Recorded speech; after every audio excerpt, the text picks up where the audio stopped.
We want to begin taking a look here at some orchestration tools used for network automation. The exam blueprint tells us that we simply need to compare the features of these tools and not necessarily have an in-depth knowledge of the inner workings. So that's what we'll do, starting with Chef. Chef is an open source tool that is used to automate network configurations. When creating code in Chef, the Ruby programming language is used. Ruby has been around for quite some time, and it's designed as a general-purpose programming language. This is an object-oriented programming language, similar to Java, Python, and C++, just to name a few. Tools such as Chef that are used for configuration management generally function in two different models. They are either push models or pull models. Push models will send a configuration out to other devices from their centralized management base, while pull model means that the client nodes are dynamically updated and they pull their configurations from the management server. Chef uses the pull-based approach for orchestration. Chef requires three core components for operation: the Chef server, a Chef workstation or multiple workstations, and the client nodes.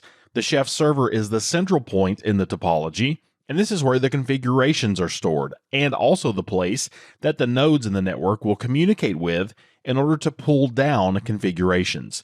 The web interface is known as Chef Automate, which replaced the previous version, which was called Chef Manage.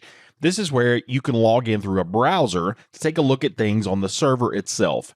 The Chef server has load balancing features that will allow it to handle thousands of nodes simultaneously. The back end of this database on the server is essentially a SQL server used to handle all of the information. The workstations themselves are where configuration policies are created, managed, and tested. This can be a single workstation, or that can be multiple workstations if you have multiple administrators who need access to the Chef server. Any created policies or changes here are pushed out to the Chef server. And the nodes would be the network components that are being managed by Chef, such as servers.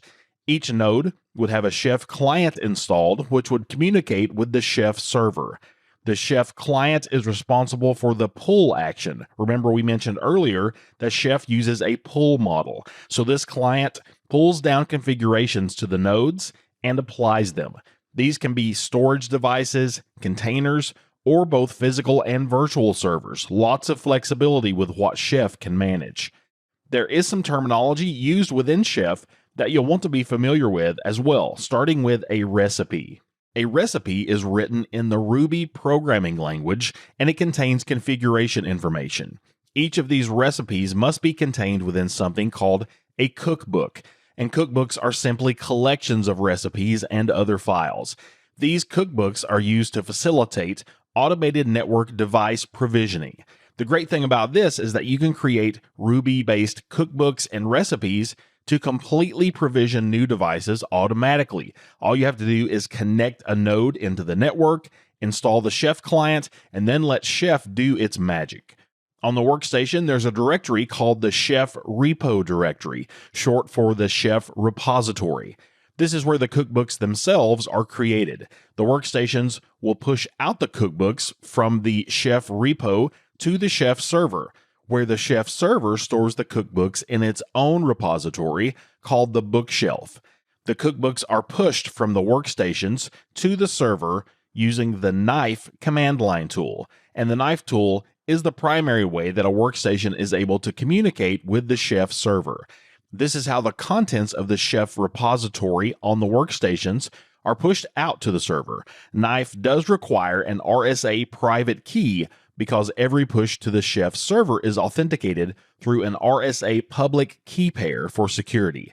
The Chef server will hold the public key while the workstation holds the private key. And by the way, if you have a familiarity with the Linux command line, that's going to go a long way when you're using Knife. But there are also lots of helpful command guides that you can find online. There's also something on the workstation called the Test Kitchen, which you can probably guess allows you to test out your cookbooks and recipes before you push those out to the Chef server. So that's a basic overview of the features and functions of the Chef automation and orchestration tool.